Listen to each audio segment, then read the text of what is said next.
I'm Jimmy Shen, and my advisor is Professor Yanis Stamos from Harvard College.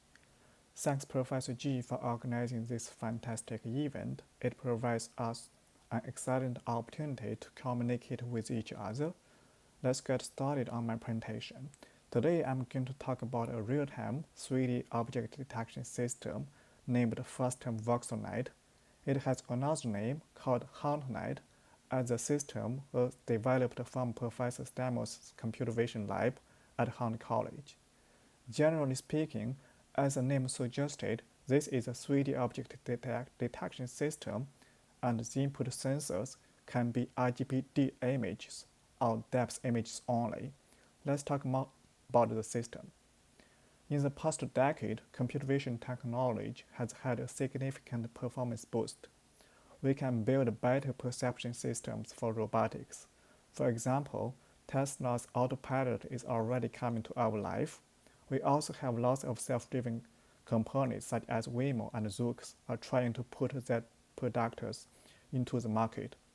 Besides that, Amazon is actively building indoor robotics to help customers prepare orders. All of those perception systems need 3D object detection. Also, since those applications require near real-time response, a real-time system is desirable. This is the motivation behind this project. Let's take a quick overview of our whole system. Our system is a 2D-driven 3D object detection system. It has two parts. One part is for 2D detection, and the other part is for 3D detection. Our system supports two inputs for the 2D detection part: regular RGB camera inputs or depth sensor inputs. As you can see in the system overview, the top left shows the 2D detection results based on RGB images. Our system can detect a desk and a chair. The top right is a detection result based on a depth image.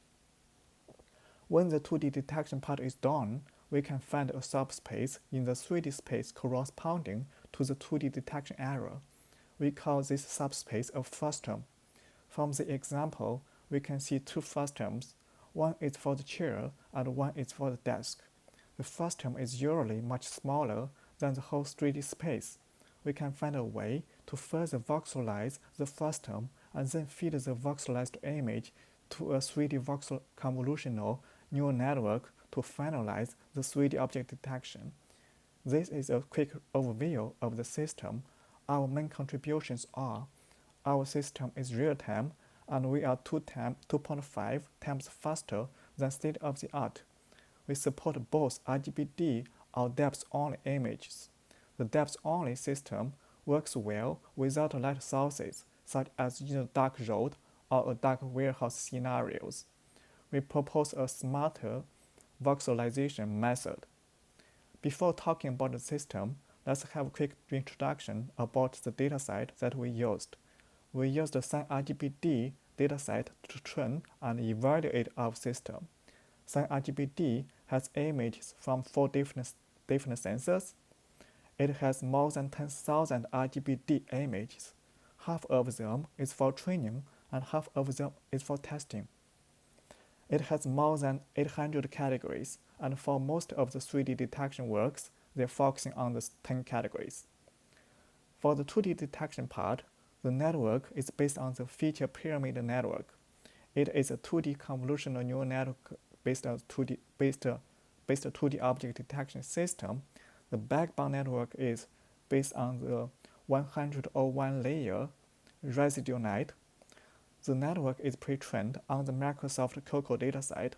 Coco is a larger dataset than SunRGBD. Coco has more than 300,000 images. After pre-training, the network is further trained from the SunRGBD dataset. I will show the 2D detection results later. After 2D detection, we can get a 2D bounding box. From there, we are going to find a subspace to voxelize the frustum. We call that subspace a 3D-CB, which is short for 3D cropped box. The 3D-CB is axis aligned. To find a good 3D-CB from the whole frustum, we need to find a center of the 3D-CB and the physical size of the 3D CB. For the center of the 3D CB, we generate k by k sub-frustums and use the center of those sub-frustums as center candidates. From the slides, you can see we have 3 by 3 sub-frustums generated. Each color means one sub-frustum. Sub-frustum is in the 3D space. It is generated by equally dividing the bounding box in the 2D image plane. Not all candidates are good. We have a way to evaluate the goodness of candidates. We will talk about that one later. After figuring out the center candidates, the next step is finding a way to select a good physical size of the 3D CB. As you can see from this image, the red one is too small and the orange one is too large.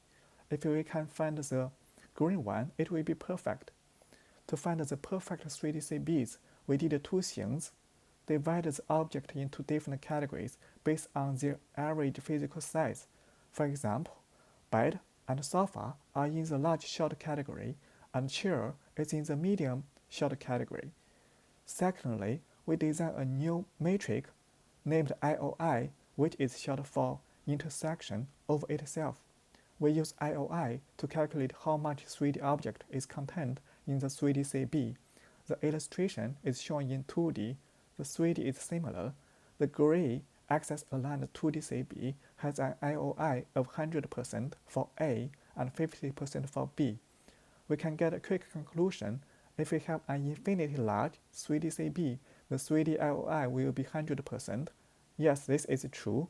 However, a super large 3D CB will make the voxelized image has a super low resolution. It will fail the system. In order to find a good trade-off, we can plot the curves by finding the relationship of the physical size to 3D IOI.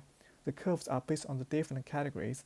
In our first step, from the curves, we can find some good trade-off by using thresholding methods. So far, we have done the first voxelization. After that, we will have the proposed 3D CBs. If we have the non-center candidates, we will have the non-3D CBs.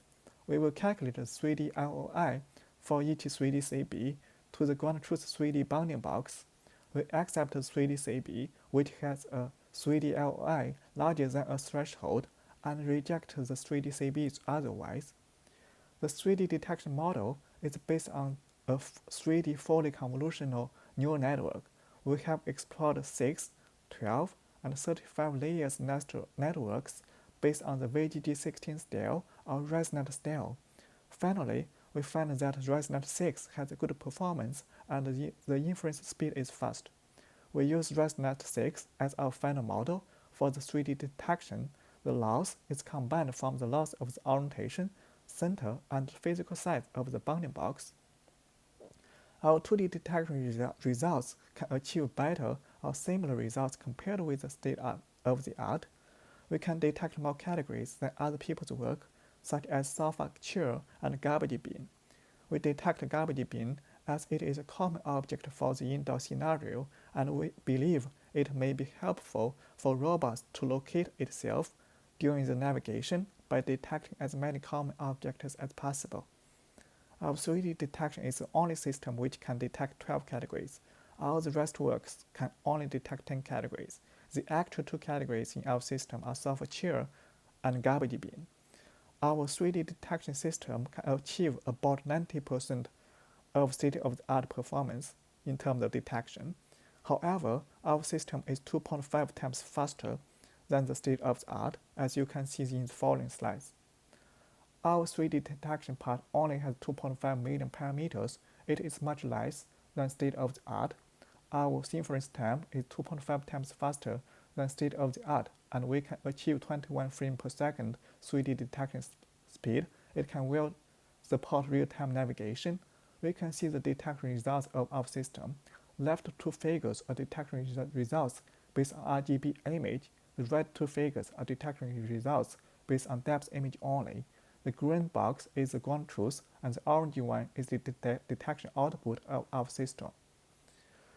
Thanks for Professor Stamos. His brightness and sharp insight in the 3D computer vision era can always help us find the right direction when the project gets stuck.